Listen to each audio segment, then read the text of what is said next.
नमस्कार, एनडीटीवी के मध्य प्रदेश और छत्तीसगढ़ चैनल में आपका स्वागत है। मैं हूं मनोरंजन भारती और आप देख रहे हैं चुनावी चर्चा।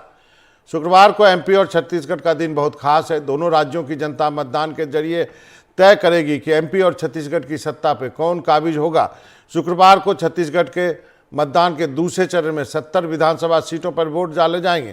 वहीं मध्य प्रदेश की सभी 230 सीटों पर एक साथ चुनाव होगा। दोनों ही राज्यों में दिग्गजों की साख दांव पे लगी है और आप कह सकते हैं इन चुनाव को सत्ता का सेमीफाइनल भी बताया जा रहा। तो सवाल ये उठता है कि सत्ता के संग्राम में कौन बाजी मारेगा। चुनावी प्रचार में सियासी दलों ने पूरी ताकत झोंक दी है और आपको बताऊं कि बीजेपी की तरफ से सभी बड़े नेताओं ने रैलियां की, तो कांग्रेस की तरफ से भी कोई कसर नहीं छोड़ी गई है। अधिक जानकारी के लिए अनुराग के पास सीधे चलते हैं। अनुराग, आप बताएं कि मतलब कितनी कितनी सभाएं हुई हैं और इन सभाओं के जरिए दोनों प्रमुख दल वो चाहते हैं कि वो वोटरों को अपने पक्ष में करने के लिए। देव श्रीमाली जी भी हमारे साथ दिखाई दे रहे हैं। अनुराग, पहले आप। बिल्कुल बाबा, अगर बीजेपी की बात करें तो लगभग कांग्रेस से 2 गुनी सभाएं बीजेपी के सारे बड़े आला नेताओं ने मिलाकर की हैं, 634। कांग्रेस ने 350 से ज़्यादा सभाएं की हैं। अकेले मुख्यमंत्री शिवराज सिंह चौहान ने कल जो कोलार रोड में आखिरी हुजूर इलाके में पड़ता है और हमेशा वहां से वो समापन करते हैं, तो कल की अगर उस सभा को मिला दे तो 165 रैलियां, रोड शो उन्होंने किया है पिछले 1.5 महीनों में। और खुद कहते रहे कि कई बार मैं हेलीकॉप्टर पे दौड़ के चढ़ता था, फिर दौड़ के उतरता था और हमने देखा भी है। प्रचार खत्म होने के बाद भी लोगों से जा जाकर मिलते थे। तो 165। वहीं अगर पूर्व मुख्यमंत्री और पीसीसी चीफ कमलनाथ की बात करें तो 114। प्रधानमंत्री नरेंद्र मोदी ने 15 रैलियां की हैं और अमित शाह ने लगभग 21, बीजेपी अध्यक्ष जेपी नड्डा ने 14, कांग्रेस की तरफ से प्रियंका गांधी और राहुल गांधी ने लगभग 11 रैली और रोड शो की है। राहुल गांधी ने भोपाल में भी एक विशाल रोड शो किया था।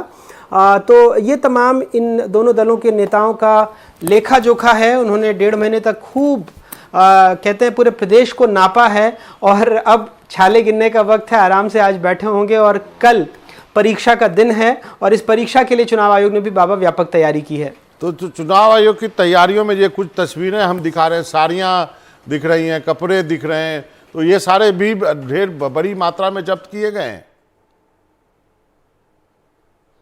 बिल्कुल बाबा, और हम चाहेंगे थोड़ी देर पहले ही हमने मुख्य चुनाव आयुक्त जो हैं यहाँ के अनुपम राजन, उनका इंटरव्यू किया था। अगर हमारे साथी उसको सुना पाए तो हमारे दर्शकों को भी पता लगेगा कि क्या खास रहा है। वैसे लगभग 350 करोड़ रुपए की सामग्री और कैश पकड़ा गया है। कैश 30 करोड़ के आसपास है, शराब इससे ज़्यादा 2 गुनी है और लगभग 120 से 130 करोड़ की अलग अलग सामग्री, जिसमें एक बड़ा हिस्सा हीरे जवाहरात का भी है, मतलब ज्वेलरी का है, सोने का है, चांदी का है, साड़ियों का है। तो ये तमाम चीज़ें पकड़ी गई हैं। मैंने आज उनसे सवाल किया कि अक्सर हम सुनते हैं पकड़ी तो गई, लेकिन बाद में किसी प्रत्याशी कहीं तो जा रहा होगा, किसी प्रत्याशी किसी चुनाव मतदान केंद्र किसी मतदाता को प्रभावित करने के लिए भेज रहा होगा, तो बाद में क्या होता है? बोले नहीं, उसके लिए बाकायदा चालान पेश होता है, कार्रवाई भी होती है।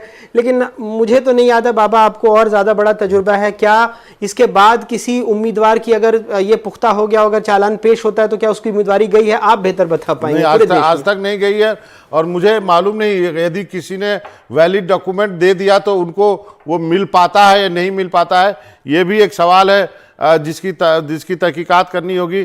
संजीव चौधरी हमारे साथ जुड़ गए जबलपुर से। ये जो तस्वीरें हम दिखा रहे थे शायद वहीं की थी। संजीव जी बताइए, साड़ियाँ वगैरह बरामद हो रही हैं आपके यहाँ?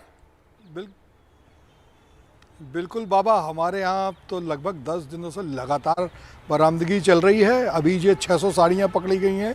पनागर क्षेत्र में शराब पकड़ी गई है, 50 लाख रुपए नगद पकड़े गए हैं। लेकिन बाबा, इसमें एक और जो अनुराग द्वारी साहब ने जो आंकड़ा बताया है, उसमें एक बड़ा आंकड़ा सोने चांदी का है। जो त्योहारी सीजन पे जो व्यापारी आ रहे थे, उन्होंने बहुत मुश्किल हो रही थी उनको। फिर पूरे मध्य प्रदेश के सराफा एसोसिएशन ने मुख्यमंत्री से बात की थी, ये जबलपुर में ही हुआ था, कि इस तरह से अगर पकड़ा जाएगा तो हमारा त्यौहार का सीज़न ख़त्म हो जाएगा। लेकिन जो लोग पकड़ गए थे बाबा, उनका आंकड़ा तो 350 करोड़ में शामिल हो गया और बहुत सारे लोगों को बच गए जो बाद में आए थे। लेकिन अगर वैलिड डॉक्यूमेंट लेके नहीं चल रहे हैं तो वो पकड़े जा रहे हैं। और ऐसा लगता है कि पायल, बिछिया और भी ऐसी कुछ चीज़ें हैं जो गांव में सामान्य तौर पर बांटी जाती हैं, तो वो सब पकड़ा जा रहा है और प्रशासन बहुत सख्त है। लेकिन उसके बाद भी कल से जबलपुर में जो सांसद राकेश सिंह है, जो पश्चिम क्षेत्र के हमारे प्रत्याशी भी हैं, उन्होंने आरोप लगाया है कि उनके क्षेत्र में 4-4 हज़ार रुपये महिलाओं को बांटे जा रहे हैं। अभी शायद वो थोड़ी देर बाद चुनाव आयोग के पास कुछ वीडियो वगैरह लेके जाएंगे। तो जो कत्ल की रात होती है, आज की रात, वो सब कुछ होगा जो चुनाव आयोग रोकने की कोशिश करता है। और एक अच्छे लोकतंत्र में जो नहीं होना चाहिए वो सब आज की रात होगा। पैसे बांटे जाएंगे, दारू बांटी जाएगी, शराब बांटी जाएगी, गहने बांटे जाएंगे, साड़ियाँ बांटी जाएंगी और हर तरीके से वोटर को अपने पक्ष में प्रभावित करने की कोशिश की जाएगी। बाबा अनुराग, आपको क्या लगता है कि अब जो है, अब जितना भी दिल तेजी से धड़कना था नेताओं का, वो धड़क चुका है। अब तो उन्होंने जो है वो कल के वर्ल्ड कप के मैच के बाद आज सब शांत बैठे हैं, दफ्तर में भी सारा इतना एक्साइटमेंट हो गया था। वैसे नेताओं का भी एक्साइटमेंट अब खत्म हो गया होगा। उन्होंने सोच लिया होगा कि अब जो होगा वो कल होगा, जितना हमें मेहनत करनी थी हमने कर दी है।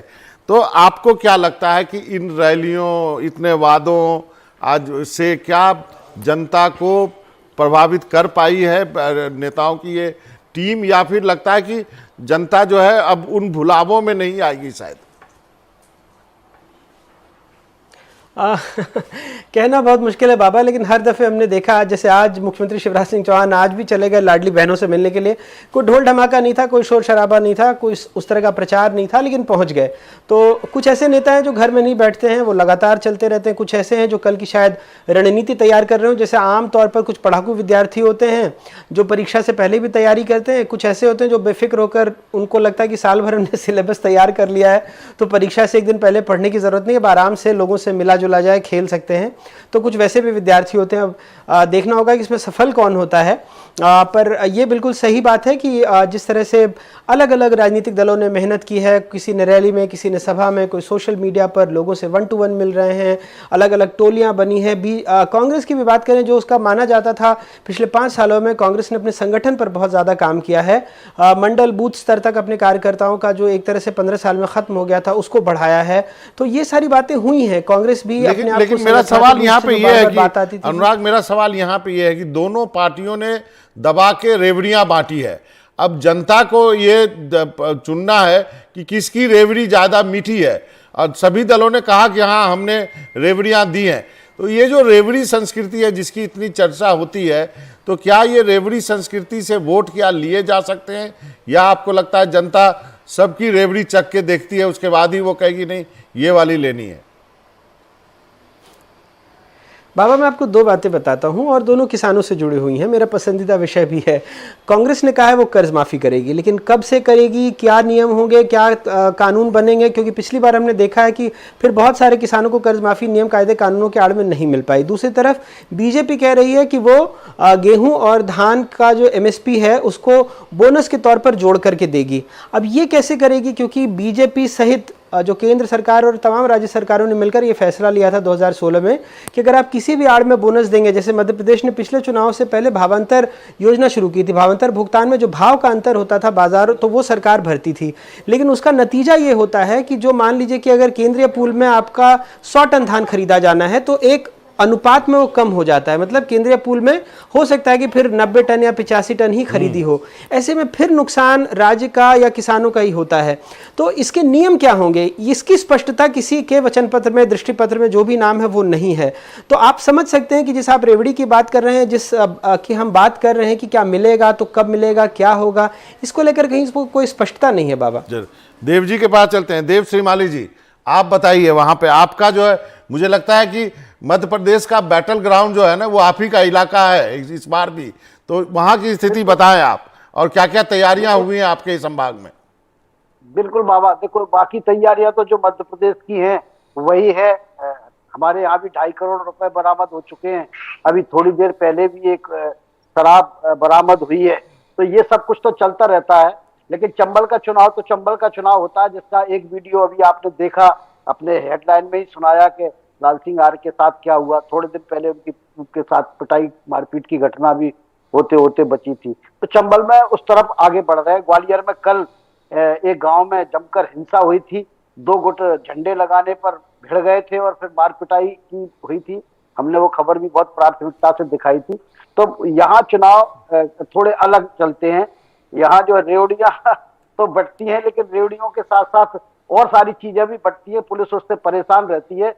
पिछले 1 महीने से लगभग 1000 हथियार पूरे ग्वालियर चंबल संभाग से बरामद किए जा चुके हैं। तो यहाँ इस तरह की रेवड़ियां भी चुनाव के लिए बांटी जाती हैं। और अब पुलिस के सामने भी चुनौती रहती है कि वो कैसे इससे निपटे, और काफी प्रयास किए गए। ग्वालियर में ही पहली बार जो है बीएसएफ की बटालियन भी बुलाई गई है, ताकि जो है जो क्रिटिकल पोलिंग है उन पर तैनात किया जाए। भिंड और मुरैना में तो बड़ी संख्या में आर्म फोर्स लगाई गए हैं। तो ये बड़ी चुनौती है कि वहां शांतिपूर्ण ढंग से चुनाव कराए जा सके। लेकिन देव जी, भले ही नॉर्थ इंडिया में थोड़ा मौसम ठंडा होने लगा है, लेकिन प्रियंका गांधी ने जो सिंधिया के बारे में भाषण दिया, उससे आपके यहाँ राजनीति में जरूर गर्माहट आ गई होगी। बिल्कुल बाबा, ये देखिए, जब प्रियंका गांधी ग्वालियर आई थी आज से 3 महीने पहले, तब भी लगा था कि प्रियंका गांधी ज्योतिरादित्य सिंधिया पर बोलेगी। लेकिन तब ज्योतिरादित्य सिंधिया डायरेक्ट नेहरू और गांधी परिवार पर कोई सीधा अटैक नहीं कर रहे थे। तो प्रियंका गांधी ने उस समय हंसते हुए कहा था कि हम भी यहाँ बहुत सारे लोग हैं जिनके बारे में बोल सकते हैं कि उन्होंने पार्टी क्यों छोड़ दी, ये कर दिया, बिक गए, लेकिन हम बोलना नहीं चाहते। लेकिन जब ज्योतिरादित्य सिंधिया ने पिछले 1 महीने से लगातार कांग्रेस की सरकारों के खिलाफ ही नहीं, राहुल गांधी और प्रियंका गांधी पर भी टिप्पणियां करना शुरू कर दी, तो फिर प्रियंका गांधी मैदान में आ गई और उन्होंने वही कहा जो कांग्रेस के लोग सुनना चाहते थे। और कांग्रेस जिसको मुद्दा बनाते हुए 2020 से लगी हुई है ना। यहाँ ग्वालियर में कांग्रेस हो या कोई भी हो, यहाँ सिर्फ मुद्दा वही है, वो जीतेंगे, उनको हरा पाएंगे नहीं हरा पाएंगे, या हारेंगे या नहीं हारेंगे। चलिए, वो माने होता है तो दूसरे लोग हैं, ना कि भारतीय जनता पार्टी। तो भारतीय जनता पार्टी भी, जैसा कि मीडिया में आता भी है, नाराज भाजपा, शिवराज भाजपा और महाराज भाजपा, तो यहाँ वही मुद्दा है। तो इससे इस मुद्दे को पूरा गरमा दिया और कांग्रेसियों के, खासतौर पर ग्वालियर चंबल संभाग के कांग्रेसियों को एक मनमांगी मुराद दे दी उन्होंने। कहते हैं ना कि वो तो लगातार कह ही रहे थे, लेकिन हाईकमान नहीं बोल रहा था। तो ये अफवाह लगातार चलती रहती थी कि कहीं फिर सिंधिया वापस तो नहीं आ जाएंगे। अब ये लक्ष्मण रेखा खिंच गई है कि शायद सिंधिया वापस नहीं जा पाए। चलिए, अनुराग कुछ टिप्पणी करना चाहेंगे इस जो चंबल में जो लड़ाई चल रही है, इस राजनीतिक लड़ाई? नहीं, मैं तो आपको बाबा ये फ्रिस्बी दिखाना चाह रहा था। बीजेपी आप कह रहे थे ना फ्रीबीज बांट रही है, तो हम लोग को मिला है और इससे हम कल टाइम पास करेंगे। अगर चुनाव आयोग इसका संज्ञान ना ले चुनाव के वक्त में, तो देखिए ऐसी छोटी छोटी चीजें भी होती है बाबा, जिसके जरिए भी आप चुनाव प्रचार कर सकते हैं। मेरे साथी अजय खेल रहे थे तो मैंने हाथ से ले लिया, मैंने कहा मैं जरूर अपने दर्शकों को दिखाऊंगा कि ये भी एक प्रतीक है और इसके जरिए भी चुनाव प्रचार हो रहा है। चलिए, एमपी में जो है कल जो है वो मतदान हो रहा है और उसके लिए पूरी तैयारियां कर दी गई है। धरपकड़ भी चल रही है, कहीं से साड़ियाँ मिल रही हैं, कहीं से शराब मिल रही है। शुक्रवार को ग्वालियर में भी 6 विधानसभा सीटों के लिए मतदान होने जा रहा है। मतदान दल जो है वो रवाना हो चुके हैं, आप देख सकते हैं ये तस्वीरें। इसी सिलसिले में ग्वालियर के एमएलबी कॉलेज परिसर में मतदान सामग्री वितरित की गई। जिले के 1366 मतदान केंद्रों के लिए सामग्री जो है वो बांटी गई है। इसका जायजा लिया हमारे वरिष्ठ सहयोगी देव श्रीमाली जी ने, जिन्होंने बात की है जिला निर्वाचन अधिकारी से। सुनते हैं क्या है बातचीत। हम देखेंगे कि बाहर जो है बहुत सारी बसें लगी हुई हैं, यहाँ लाइन से बसें लगी हुई हैं, है ना। और यहाँ बिल्कुल सुबह 7 बजे से ही ये तैयारी शुरू कर दी गई थी। हम इस समय एमएलबी कॉलेज में हैं ग्वालियर के, और एमएलबी कॉलेज जो है यहाँ का स्ट्रांग रूम है जहाँ ईवीएम रखी जाती है ना। कर्मचारियों को दिक्कत ना हो इसलिए उनके लिए ये बाकायदा सूची लगाई गई है कि उनको कहाँ जाना है। ये बसों की सूची है कि किस रूट नंबर की, कौन से नंबर की बस उनको मिलेगी, ताकि वो जो है कौन सा मतदान दल किस उसमें जाएगा। तो कर्मचारी अपनी बसें भी ढूंढ रहे हैं। देखिए आप स्क्रीनशॉट भी खींच के रख रहे हैं कुछ कर्मचारी, जिससे वो उनको याद रहे कि हम किस बस से आए थे। तो ये जो है टेक्नोलॉजी का भी इस्तेमाल इस बार हो रहा है।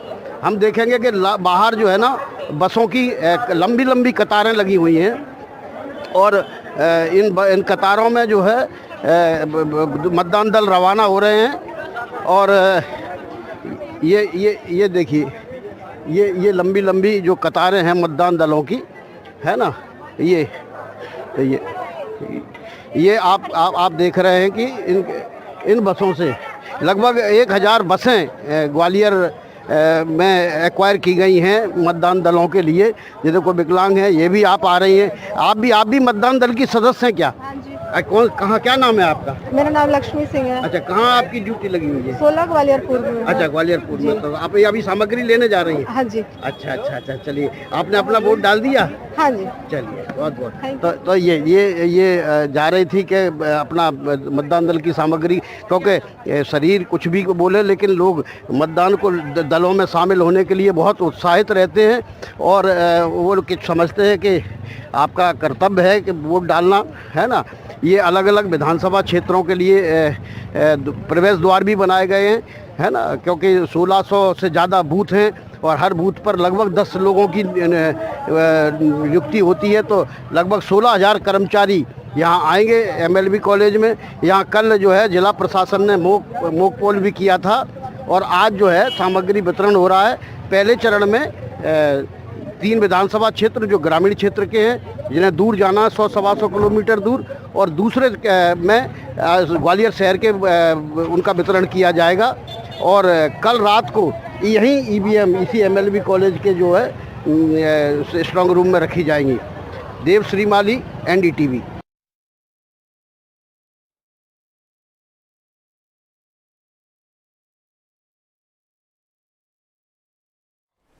तो आपने देखा कि देव श्रीमाली जी ने ये अपनी रिपोर्ट भेजी है। और अब छत्तीसगढ़ का रुख करना वो चलेंगे कि क्यों छत्तीसगढ़ में भी कल जो है बाकी बची हुई 70 सीटों के लिए जो है वो वोट डाले जाएंगे। देव श्रीमाली जी हमारे साथ बने हुए, साथ में जुल्फिकार हमारे साथ जुड़ गए हैं। जुल्फिकार, बताइए वहाँ क्या क्या तैयारी है, क्या इसमें भी क्या कुछ सेंसिटिव बूथ भी हैं, सेंसिटिव विधानसभा भी हैं, या पहले चरण में ही उनको खत्म कर लिया गया है?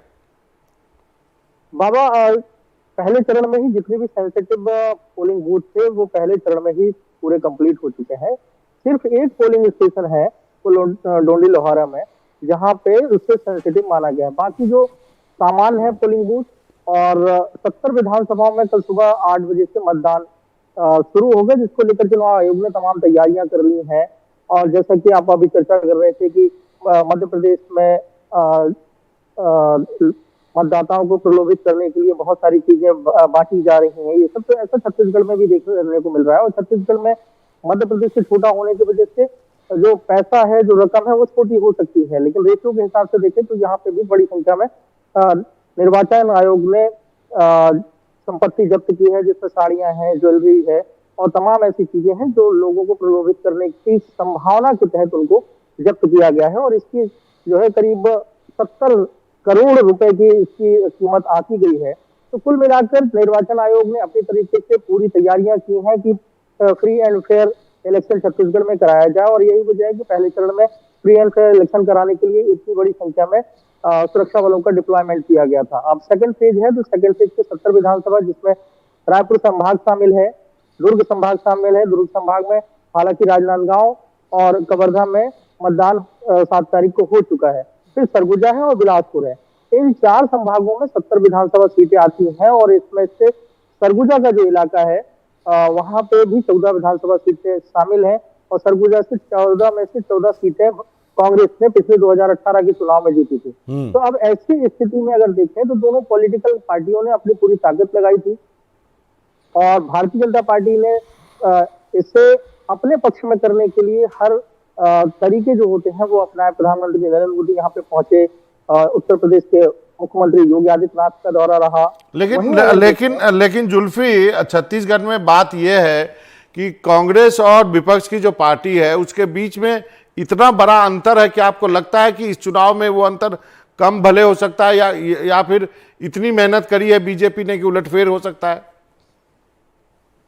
बाबा, उलटफेर का कहना तो 3 तारीख को पता चलेगा, लेकिन जिस तरीके से समीकरण बदले हैं, हालांकि ये भी है पिछले 4 से 5 महीने पहले भारतीय जनता पार्टी कहीं नजर नहीं आ रही थी, लेकिन जैसे जैसे चुनाव नजदीक आए, मतदान होना शुरू हुए, और उसके बाद से छत्तीसगढ़ में जो चुनावी समीकरण है वो बहुत तेजी से बदले। पहले ये कहा जा रहा था कि कांग्रेस पार्टी बहुत आसान तरीके से छत्तीसगढ़ में मेजोरिटी के साथ सरकार बना रही है, लेकिन भारतीय जनता पार्टी का जो कैडर है, भारतीय जनता पार्टी के जो कार्यकर्ता है और भारतीय जनता पार्टी जिस तरीके से कार्यकर्ताओं को हिंदुत्व और राष्ट्रवाद इन तमाम विषयों पे जोड़ती है, तो उसके लिए बहुत ज्यादा यानी मुश्किल नहीं होती। वही छत्तीसगढ़ में देखने को मिला कि छत्तीसगढ़ में अगर देखें तो पहली सीट पर मोहम्मद अकबर कवर्धा से है, तो पूरे हिंदुत्व को एजेंडे के तहत असम के मुख्यमंत्री को वहां पे उतारा गया, तो 4 सभाएं उनकी कराई गई, योगी आदित्यनाथ पहुंचे।